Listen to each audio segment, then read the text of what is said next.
All right, folks, I want to go over the lift on the Expedition now that we finish the front and the rear. So hopefully this helps some of you considering how little support there is for these things. All right, so here it is. We're going to recap a little bit what we did on the rear. In the rear, it has Eibach springs and shocks, and then the rough country arms to align the back wheel, because if you don't do that, then the back wheel gets really close to the side step. It gets moved forward. And then additionally, there's a 0.75-inch spacer in the rear. So the Eibach shock in the rear is at the highest available setting, and then on top of that, it has the springs, and then on top of that is 0.75-inch. And so in the front, it just has the Eibach springs and shocks.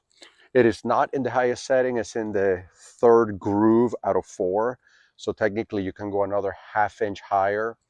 Eibach does not recommend you go above the third one. In fact, they don't recommend you go above the second one. They say if you have extra weight in the front, like a bumper or a winch or something like that, you can go on the third one. So I just went ahead and went on the third one just to see how it felt, to see what the angles on the axles looked like before going any higher. And so I'll tell you guys right off the bat, so this is a King wrench. It had CDD suspension, so I did the Offroad Research module to delete the CDD stuff. No check engine lights, no problems.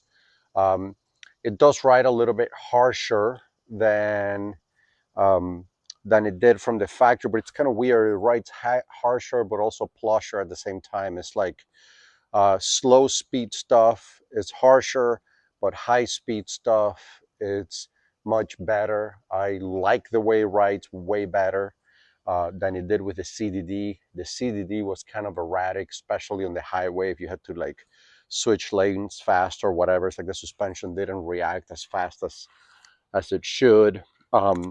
But let's do some measurements and we can go from there. All right, so when we look at the rear and we measure from the ground, the center of the wheel to the fender, we are at 40 3/4. By the way, that's with 35-inch tires.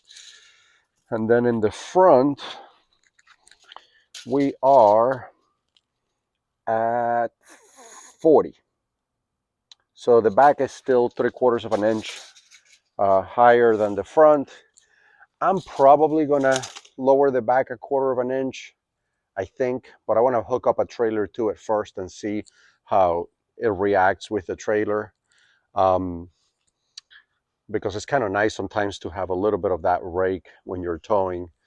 I will say it all kind of looks super factory in the sense, like I've already had 2 different people stop me and say like, hey, what's the deal with that Expedition? First of all, because my rims are not super flashy. They look kind of like factory-ish. I think people are just kind of thrown back a little bit on what this thing looks like. And then if we go to the other side, gives you a different perspective. Installation was pretty straightforward on all this stuff. Because it's the truck with the CDD, you do need to get a set of factory shocks, used factory shocks, so that you can get the spring purchase out of it. However, let me show you guys something else. So for the rear, I did end up buying 2 factory shocks from an XLT to get the spring purchase out. But for the front, Bilstein makes this kit. This is the part number. And this is essentially 2 spring purchase for the F-150 for the front. And those worked perfectly nicely on these. So that's what I went ahead and used. I feel like that's a tip that's going to help some of you quite a lot. And then the other thing I'll show you guys is, excuse the mess here. Next project is putting the jumper seat in the rear. I did buy these adjustable control arms. What a piece of junk. I will not recommend these.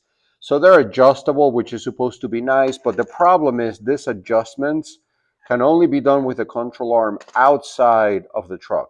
So if you're trying to align it, it'll take you like 100 million hours because you got to adjust this a little bit, install everything back, check where the camber sits at, and then take it all out, because the little tool that they send you is this flimsy galvanized crap, and essentially you can see how it was damaging the nut itself even when it was out. So I opted to take it all out.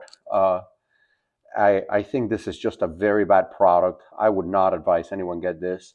So I have the stock ones on now, but I did order the JBA ones, and I will be installing those. So this is my other PSA. Do not buy these. Supposed to be billet aluminum adjustable control arms. They look nice, but they are hot garbage.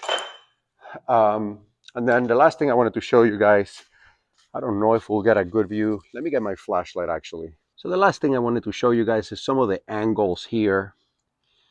The axle is not too bad. You can see the axle is not too bad. The steering arm, I wish it was there. I could get a little less of an angle on that guy. Same thing on the other side, basically. You know, I think the CV is okay. The boot's not sucked in anywhere. I haven't tried it on four-wheel drive yet, but I will be doing that this week, hopefully taking it on some dirt roads and trying the four-wheel drive just to make sure all of that works well. But that's what that looks like in there. Since we are under the truck, I wanted to show you guys the rear. I did color match all the rough country arms. Not much to look at in here. The only thing that was always in doubt for me was how close would the CV get to, let me see if I can show you guys this. How close would the CV get to this here? That was kind of like one of the points that I was worried about, but it's not close at all. I mean, like, it's funny because I always thought the rear was going to be a bigger problem to get some height out of it, and it turns out that it's easier to get height out of the rear than the front. Um, so yeah, lift the rear, man. Like, it's going to be no problem. So like I said, Eibach shocks at the highest setting, Eibach springs, rough country arms, good to go in the rear. So anyways, thank you for watching the video. By the way, I did measure the top of the truck rather. Jeez, I can't speak today. I'm 6'4.5", so I don't look very tall next to this thing, but I'm 6'4.5". This is about 6'10"-ish. It's what it measured out to be, so that's about the height of it. Next up, hopefully, steel bumper. That's kind of what I want. But I may just try to shove the 37s in there the way that it sits right now and see what that looks like. Anyways, I'll keep you guys posted. Thanks for watching. If you want to see more updates on this thing or that thing or that thing or the race car that's not at home, subscribe to the channel. See you guys.